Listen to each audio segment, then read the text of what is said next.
দর্শক সালাম, শুভেচ্ছা হলো আপনাদের সাথে আমি আতিক রহমান পূর্ণিয়া। প্রথমে একটা প্রশ্ন করি আপনাদেরকে। ধরেন গত বছরের আগস্ট একটা ঝড় তুফানের আগস্ট গেছে, তার আগের আগস্ট আর এবারের আগস্টে খুব পার্থক্যটা কি? মানে শাসনতন্ত্রের দিক থেকে বলি যে পার্থক্য হচ্ছে কি, 1 আগস্ট আমরা বঙ্গবন্ধুর জন্ম শতবার্ষিকী উপলক্ষে শোকে ভাসিয়েছি, শোকে কাঁদতে কাঁদতে সারা মাস আপনি শোক পালন করবেন। আপনার শোক ছাড়া আর কোনো কাজ নেই। আমাদেরকে রাষ্ট্রীয় পয়সা খরচ করে এরকম একটা বিষয় করা হয়েছিল যে এই দেশের প্রতিষ্ঠাতা, স্বাধীনতা সংগ্রামের মহানায়ক এবং ত্যাগী বিপ্লবী একজন মানুষ, সেই মানুষকে আপনি যে একটা সুনির্দিষ্ট দিনে তাকে যেভাবে নির্মম ভাবে পরিবার সহ হত্যা করা হয়েছে, একটা নির্দিষ্ট দিন আপনি শ্রদ্ধা ভরে আপনি স্মরণ করবেন, সেইটা না করে আপনার উপরে চাপিয়ে দেওয়া হয়েছিল যে আপনি সারা মাস কাঁদেন, কাঁদো বাঙালি কাঁদো। হ্যাঁ, গানও তো রচনা হয়েছিল। এ ছিল আগস্ট আগের।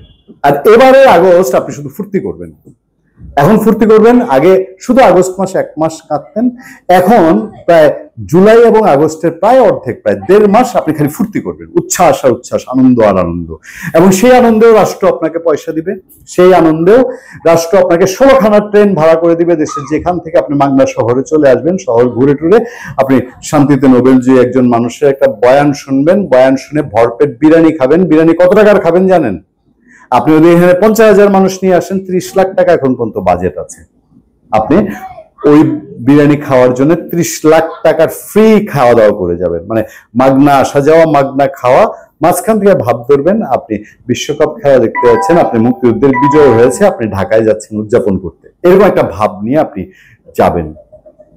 খুব সিরিয়াসলি যদি বলি, জুলাই ঘোষণা যেটি প্রধান উপদেষ্টা ডক্টর মোহাম্মদ ইউনূস করতে যাচ্ছেন মানিক মিয়া এভিনিউতে, রাষ্ট্রের টাকা খরচ করে, রাষ্ট্রের পয়সা খরচ করে, সারা দেশ থেকে ট্রেন ভাড়া করে মানুষ এনে তিনি যে আয়োজনের নেতৃত্ব দিতে যাচ্ছেন, সেই আয়োজনের মূল উদ্দেশ্য কি?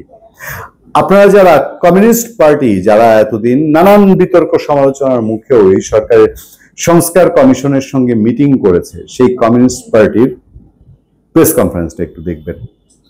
আমরা পুরো ভিডিও শেয়ার করতে পারছি না, আপনারা গুগল করে ইউটিউবে গেলে আপনারা সেই প্রেস কনফারেন্সটা পেয়ে যাবেন। সেখানে কমিউনিস্টরা কি বলছে, এবং শুধু যে কমিউনিস্ট পার্টি তা না, বাসদ, মার্ক্সবাদী party, communist, Bangladesh communist party, নানান তাদের বেশ কয়েকজন আছে সেখানে।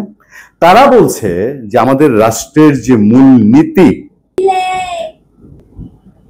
এমন ভাবে আমাদের মূলনীতিতে হাত দেওয়া হয়েছে এবং তীব্র আপত্তি এবং সবকিছুর মধ্যে গোপনীয়তার সাথে, যে সেটার মূল উদ্দেশ্য স্পষ্ট প্রতীয়মান হয় যে 1971-এর মুক্তিযুদ্ধের মাধ্যমে যে অর্জন, সেই অর্জনটাকে মুজিববাদী নাম দিয়ে, সেই অর্জনটাকে আওয়ামীকরণ বা মুক্তিযুদ্ধ অনেকটা আওয়ামী লীগের সম্পদ সেদিকে ঠেলে দিয়ে সংবিধানে হাত দিয়ে মুক্তিযুদ্ধের অর্জনকে ছোট করে হেরে যাওয়া পাকিস্তানি রাজাকার দালাল এবং হেরে যাওয়া পাকিস্তানকে অনেকটা বিজয়ের বেশে দেখানোর একটা সুযোগ তৈরি করছে কিনা কমিউনিস্টদের অভিযোগ। তারা সরাসরি অভিযোগ করছে যে পাকিস্তানের বিরুদ্ধে আমাদের 23 বছরের যে সংগ্রাম, সেই 23 বছরের সংগ্রামকে অনেকটা অস্বীকার করছে এই কমিশন, সংবিধান সংস্কার কমিশন বলেন বা এই যে জাতীয় ঐকমত্য কমিশন বলেন। সেখানে প্রথম থেকেই বলা হয়েছে যে এমন এমন কিছু জায়গা যেগুলো জামাতের সাথে অন্যান্য দলের মৌলিকভাবে কোনোভাবে এখানে একমত হওয়ার সুযোগ নেই, সুতরাং এইসব জিনিস পাশ কাটিয়ে যেতে,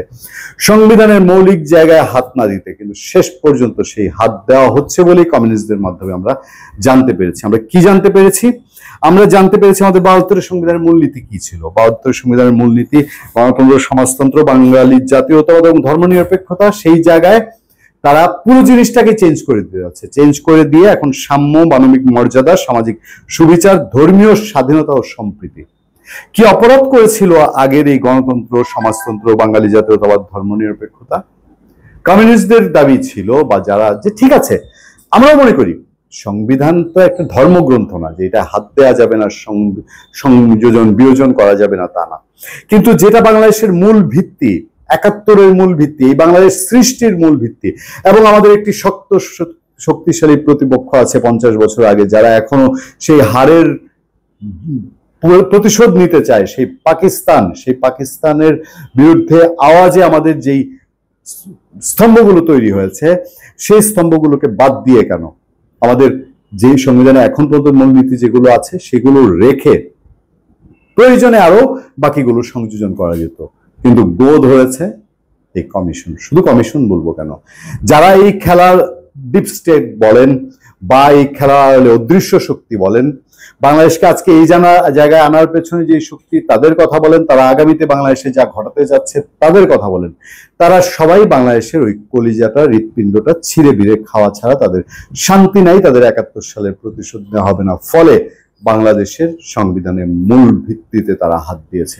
আরো কি কি হাত দিয়েছে নিশ্চয়ই 5 তারিখে ঘোষণার পর আমরা জানবো। এই ঘোষণার যে একটা লীলা খেলা শুরু হয়েছে, আপনার আমার টাকা দিয়ে কোনো কারণ ছাড়া এনসিপির লোকজন সারা দেশে ক্যাম্পিং করছে, কিংস পার্টি সবাই এক বাক্যে বলছে, সে কিংস পার্টি নিজেই তো নড়বড়ে অবস্থা, নিজে একটা থতমতি সিচুয়েশনের মধ্যে। তারা শহীদ মিনারে তাদের যে জমায়েত, সেই জমায়েত দিয়ে তারা দেখেছে তাদের জনসমর্থন কি হতে পারে। এখন কি একেবারে খেপাটে বুনু একটা সাংঘাতিক হিংস্র কিছুর মতো হয়ে গেছে যে তারা শেষ পর্যন্ত এসে কিছু না একটা কিছু করা।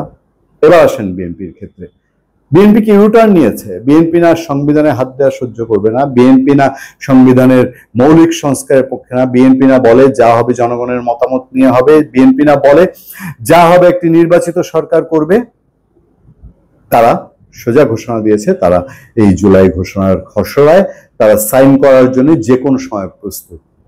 আমি যদি বলি এরকম কিছু কি যে বিএনপি সবকিছু তালে তালে থেকে চাচ্ছে নির্বাচনটা কোনোভাবেই হোক, এই যা যা হচ্ছে এই সব কিছুই আগামী সংসদে পাশ হতে হবে না, এই সরকারেরই তো আগে বৈধতা নিতে হবে।